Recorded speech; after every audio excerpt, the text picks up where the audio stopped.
We don't understand why things are happening to us.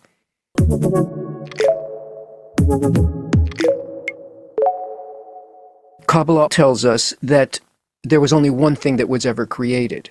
It says that there was a will, a desire to receive that was created by the desire to bestow.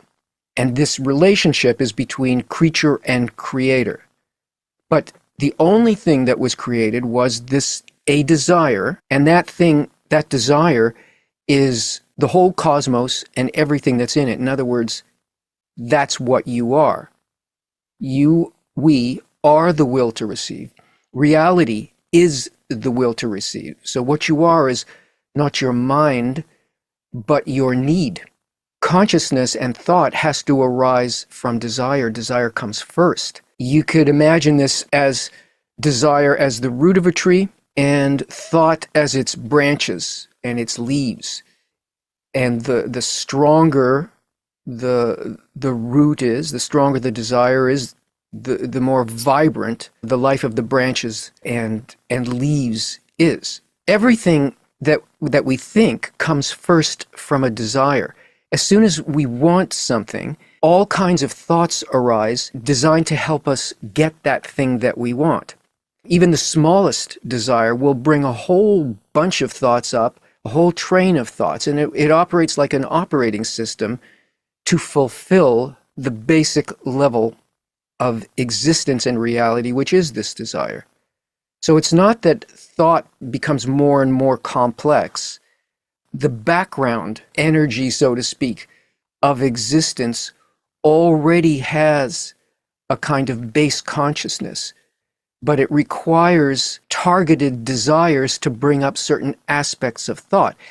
And the creature with the strongest, most intense quality of thought is the human being. But this desire that we're after is not just a desire for material things. The most fundamental desire underlying everything is actually the need, the desire for spiritual fulfillment.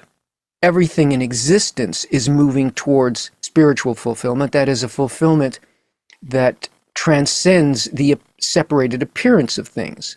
And this is happening in us all the time through a succession of desires. But this is hidden from us in ways that we really can't grasp now. The only place we really do meet this fundamental force is in the appearance of new gut-level desires in us. And these desires are meant to change our perception of reality, where we are, what we want. And it does this by changing what we consider to be pleasure or fulfillment at each new step in our development or in our evolution.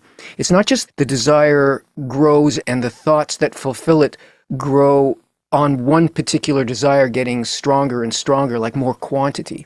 No, the quality changes. What changes is what we consider to be pleasure, the thing that we're after, as I said, at each new stage. And nature places this chain of desires in us in order to evolve us to actually want that level of fulfillment, the thing that it wants to give to us as this complete fulfillment. If the thing that all of life is after, every part of nature, but especially focused in human awareness, if it were given to us before we actually had that kind of desire, we wouldn't want it. We would reject it because it would be bitter to us like unripe fruit. It would repel us because it's opposite to us. The fulfillment that it wants to give us is this opposite desire that created us in the beginning, this desire to bestow, to give. So it's qualifying us so that when we do reach this complete fulfillment of reality in our existence, it won't be bitter, but it will be felt by us as sweet and absolute total fulfillment.